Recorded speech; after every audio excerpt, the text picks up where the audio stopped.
श्री महालक्ष्मी व्रताची कथा। श्री लक्ष्मीची कृपा आपल्यावर व्हावी, तिने आपल्या घरात वास करावा, पैसा, शांती, समाधान घरात नांदावे म्हणून श्री लक्ष्मीचे व्रत करतात। हे व्रत केल्याने मनातल्या सर्व इच्छा पूर्ण होतात। नमस्कार, सोनाली किचन मध्ये आपलं सर्वांचं मनापासून स्वागत आहे। तर मार्गशीर्ष महिना चालू झाला आहे आणि ह्या महिन्यामध्ये सर्व महिला करतात मार्गशीर्ष उपवास देवीचा, महालक्ष्मीचा। तीच मी तुम्हाला इथं पूजा मांडलेली दाखवली आहे। तर ह्या व्हिडिओमध्ये सर्व आपण महालक्ष्मीचा नैवेद्याचा म्हणजे आपल्या जेवणाचा व्हिडिओ मी तयार केला आहे। आपण आज नैवेद्याला काय काय करणार आहोत तेच आपण आज ह्या व्हिडिओमध्ये बघणार आहोत। तर इथं पहिल्यांदा नैवेद्य किंवा देवाचा प्रसाद तयार करण्याअगोदर अग्निदेवाला हळदी-कुंकू आणि म्हणजे अग्निदेव म्हणजे आपले शिगडी किंवा गॅस असतो त्याला हळदी-कुंकू लावून त्याची सुरुवात करायची असते। तर इथं मी सुरुवात केली आहे पाया पडून आणि पहिल्यांदा शिरा केला जातो। तर गॅसवर मी शिरा करायला घेणार आहे। तर वर म्हटलं ती भात लावून घेऊया। तर इथं भात ठेवला आहे, भात स्वच्छ धुवून घ्यायचा, त्यामध्ये घालायचं मीठ आणि हे आता कुकर आता शिगडीवर ठेवला आहे अगदी ह्याच्या 3 शिट्ट्या करण्यासाठी। तर इथं आपण कुकर लावला आहे। तर दुसरा पदार्थ म्हणजे आपला आहे शिरा। तर प्रसादासाठी गोड शिरा तयार करणार आहोत आपण आणि हा शिरा आता आपण चालू करायला। तर 1.5 वाटी मी इथं रवा घेतला आहे शिरा करण्यासाठी आणि हातात गॅसवर कढई ठेवून घेऊया। अगदी तुपातला नैवेद्यासाठी खास शिरा तयार करणार आहोत। कढई गरम झाल्यानंतर घालायचे यामध्ये तूप। तुपाचा मी इथं जास्त वापर केला आहे। जेव्हा नैवेद्याचा शिरा खातो त्यामध्ये तुपाचा छान वास येत असतो किंवा टेस्ट येत असते। तर ह्यासाठी मी इथं तुपाचा वापर केलाय। अगदी 10 मिनिटं हा रवा चांगला भाजून घ्यायचा आणि भाजल्यानंतर मी पाणी गरम करण्यासाठी शेगडी ठेवलं होतं, ते गरम पाणी ह्यामध्ये घातलं आहे रव्यामध्ये आणि घातल्यानंतर थोडीशी उकळी मारल्या ह्यामध्येच घालायची साखर। तुम्हाला गोड जितकं पाहिजे तितकं तुम्ही ह्या साखरेचा वापर करू शकता। तर इथं साखर घालून घेतले आणि थोडंसं हलवून घेतल्यानंतर ह्यामध्ये घालूया काजू, बदाम आणि विलायची बारीक मी खलबत्त्यामध्ये चेचून ह्यामध्ये घातले। म्हणजे अगोदर तुम्ही तेलात तुपात घालणार असलं तर घालू शकताय। तर मी वरून घातलं आहे। तर ते घातल्यानंतर घालायची थोडंसं मीठ घातले की चांगली चव येते किंवा पांचट लागत नाही शिरा। तर थोडंसं हलवून घ्यायचं। हे पातळ दिसत असलं तर जसं शिजल तसा शिरा तर घट्ट होत जातं। तर थोडंसं घट्ट झाले आणि ह्यावरनं जरासं वरून सुद्धा तूप सोडायचं।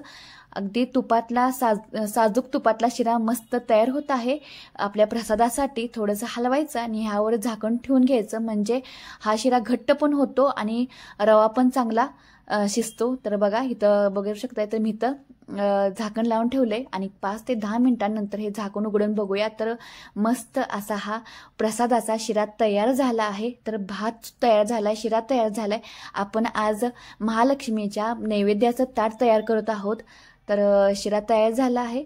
तर हे आता झाकून बाजूला ठेवायचा। तिसरा पदार्थ आहे हा आहे मटार। तर इथं मला मापको वाटाणे घेतला आहे। तुम्ही बाजारातून हिरवे वाटाणे किंवा आपले वाटाणं आता आलंच आहे बाजारामध्ये ओले वाटाणे, ते वापरले तरी चालते। तर मी इथं मापको वाटाण्याचा भाजीसाठी उपयोग केला आहे। 3 कांदे कट करून घेतलेत। तर कुठलीही भाजी करायची असेल तर स्पेशल त्याला कांदा तर भरपूर लागतोच। टमाटर घेतला आहे 2, टमाटर सुद्धा बारीक चिरून घ्यायचं। कांदा टमाटर दोन्ही सुद्धा चिरून झाले आणि ह्या एक कोथिंबीर सुद्धा चिरून घ्यायची बारीक।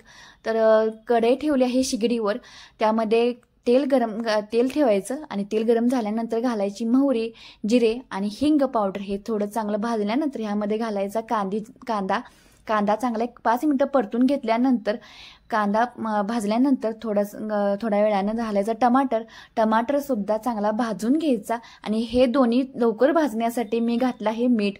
तर मिठामुळे काय होतं हे लवकर भाजतं आणि पाणी पण सुटतं चांगलं। तर हे थोड्या वेळ भाजल्यानंतर ह्यामध्ये घालायचा मटार।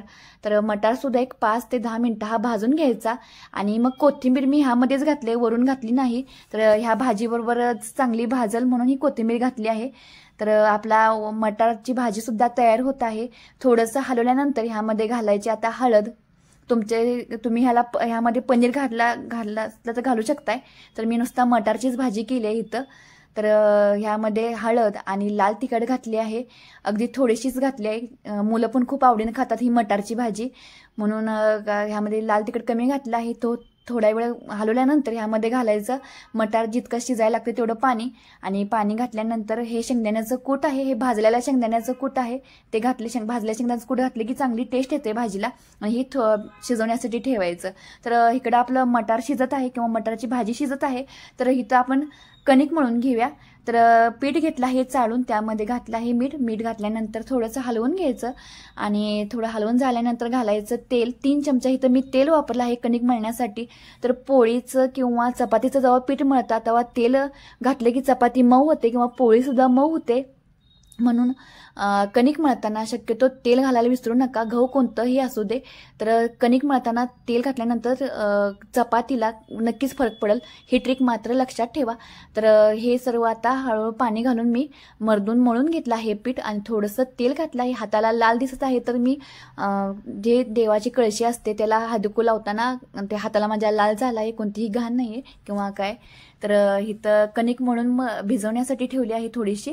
तर इथं आपला मटार शिजलाय का बघूया. तर मटार पण शिजत आहे इथं, आणि कणिक पण मळून तयार झाली आहे. मस्त असा कलर आला आहे मटारच्या भाजीला. तर मटार पण चांगला शिजला आहे. ते शिगडी बंद करून हे आता झाकून बाजूला ठेवूया. आपला भात तयार झाला आहे. प्रसादाचा शिरा सुद्धा तयार झालाय, कणिक म्हणून झाली आहे. तर इथं आता आमटीची तयारी करून घेऊया. तर आता आपण तयार करणार आहोत वांग्याची आमटी. तर मी ही आमटी आमची आजी कशी तयार करायची त्या पद्धतीनं करत आहे. आमटी ही अगदी खूप छान टेस्ट लागते. तर नक्की अशा पद्धतीनं करून सांगा, आणि आमटीची टेस्ट कशी झाली ते सुद्धा मला कमेंटमध्ये सांगा. तर इथं सर्व वांगी चिरून घेतल्यात, आणि त्या पाण्यामध्ये थोडंसं जे आपण वांगी चिरून टाकतो त्या पाण्यामध्ये थोडंसं मीठ घातलं की वांगी काळी पडत नाहीत, त्यामुळे मी त्या पाण्यात मीठ घातले. आणि बघा धुवून झाल्यानंतर एका प्लेटमध्ये हे वांगी काढून घ्यायची, आणि थोडंसं हळद आणि लाल तिखट घालायचं, त्यामध्ये घालायचं मीठ आणि शेंगदाण्याचं कूट. तर अगदी माझी आजी बनवत होती त्याच पद्धतीने मी आज वांग्याची आमटी करत आहे. तर पहिल्याच्या बायका अशा पद्धतीनं आमटी करायची, त्यामुळे त्यांच्या आमटीला खूप छान टेस्ट यायची. तर हे शेंगदाण्याचं कूट घातल्यानंतर घालायचं अगदी थोडंसं पाणी, आणि हातानं सर्व ते मिक्स करून घ्यायचं. तर मिक्स करून झाल्यानंतर हे ठेवलंय, टोप ठेवलाय गरम करण्यासाठी, आणि तेल घालून घ्यायचं. तेल चांगलं गरम झाल्यानंतर त्यामध्ये घालायचं मोहरी आणि जिरं. हे चांगलं भाजलं की तडतडलं की ह्यामध्ये घालायचं जे वांगं होतं मिक्स करून घेतलेलं. ती वामध्ये पाणी आहे त्यामुळं वांगं सुद्धा जास्त करपत नाही किंवा धुरा उडत नाही. तर हे वांगं घालून थोडंसं परतायचं, आणि पाणी गरम करण्यासाठी ठेवलं होतं ही आमटी करण्यासाठी. तर कोणतीही आमटी करायची झाली तर गरम पाण्याचा नक्की वापर करत जावा, त्यामुळे टेस्टला फरक पडतो. तर पाणी घालून घेतलं आहे. तुम्हाला घट्ट पाहिजे असेल तर तुम्ही पाण्याचा कमी वापर करू शकता. तर हिरवीगार कोथिंबीर घातली आहे, आणि ही आपली आमटी चांगली 5 ते 10 मिनिटं उकळून घेतली, आणि आमटी पण वांग्याची तयार झाली. आता आपण करूया चपात्या, म्हणजे पोळी म्हटलं तरी चालेल. तर ही आता चपाती करण्यासाठी तवा ठेवलाय गरम करण्यासाठी. तर इथं कणिक मळून घेतले, ह्याचा गोळा करून घ्यायचा. आपला आपण नैवेद्याचं ताट तयार करत आहोत आपल्या देवीसाठी, आणि उपास असतो बऱ्याच बायकांचा, आणि आज घरात प्रत्येकाच्या काहीतरी गोडाधोडाचं केलंच जात असतं. म्हणजे गुरुवारी मार्गशीर्ष महिन्यातल्या प्रत्येकाच्या घरात पुरी, श्रीखंड किंवा कुर्मापुरी, नाहीतर खीर केली जाते. तर प्रत्येकाच्या घरात गोडाधोडाचं काहीतरी केलंच जातं. तर मी आज गोडाचा शिरा, साधे सिंपलच माझे पदार्थ आहेत, तेच पदार्थ मी ह्या व्हिडिओमध्ये तयार करून तुम्हाला दाखवते. तर आम्ही जेव्हा चपात्या करतो किंवा हे करतो, पोळी करतो, तर आमच्या सासूबाई कायम म्हणतात की पोरगी बघावी होटात आणि पोळी बघावी काटात, असंच म्हणतात. तर दरवेळेला चपात्या करताना त्यांच्या लक्षात असतं की आपण काट जाड ठेवता कामा नये, त्यामुळे सारखं त्यांनी ते आम्हाला सांगत असतात की ह्या डॉयलॉप. आणि ही बघा आपली पोळी चपाती तयार झाली, खालून वरून घवळ्या घवळ्या भाजून घ्यायच्या, आणि सर्व पदार्थ तयार झाले आहेत. तर एकच पदार्थ महत्त्वाचा राहिला आहे, तो म्हणजे पंचामृत. तो सुद्धा आपण करणार आहोत इथं. तर चपात्या तयार. तर आता पंचामृत करण्यासाठी सुरुवात करूया. केळ घेतला आहे, शक्यतो पंचामृत करताना पिकलेलं केळ घ्यावं, म्हणजे पंचामृत चांगलं लागतं, आणि हेच आपण प्रसादाला वाटत असतो. तर गोडाचा शिरा आणि पंचामृत नैवेद्याचा महत्त्वाचा पदार्थ आहे. तर केळ कट करून झालं आहे, आणि मी पिकलेलं केळ इथं वापरलंय. त्यामध्ये ते घालायचं दूध, साखर, विलायची, तूप. तर माझ्याकडे मध नव्हता त्यामुळे मी साखरचा वापर केला आहे इथं.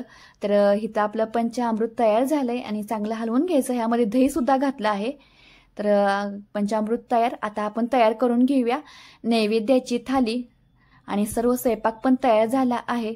ही आहे नैवेद्याची थाली. पहिल्यांदा थालीमध्ये घातला आहे गोड शिरा, आणि शिरा घातल्यानंतर घालायचा भात, मस्त असा आपण नैवेद्याची थाली स्वयंपाक तयार झाला आहे. तर तुमच्या घरी तुम्ही काय केलता ते सुद्धा मला कमेंट करून सांगा. तर ह्यामध्ये घालूया चपाती किंवा पोळी, दोन्ही घातल्यानंतर ह्यामध्ये घालूया वांग्याची आमटी. बऱ्याच ठिकाणी तिखट भाज्या किंवा तिखट कुठलाही पदार्थ देवाला नैवेद्य दाखवत नाहीत, तर आमच्याकडे हे असं चालतं म्हणून मी इथं घातलं आहे. तर सर्व पदार्थ घालून झालेत आणि नैवेद्य दाखवून आम्ही पूजा वाचून घेतली आहे. आणि कसा वाटला व्हिडिओ आपला हा नक्की मला कमेंट करून सांगा. आणि माझे व्हिडिओ बघायला तुम्हाला आवडत असतील तर माझ्या चॅनेलला लाईक करा, शेअर करा आणि सबस्क्राईब मात्र करायला विसरू नका. काहीतरी बोलताना चुकी झाली असली तर मला नक्की माफ करा आणि असंच आपलं चॅनेल पाहत राहा. धन्यवाद.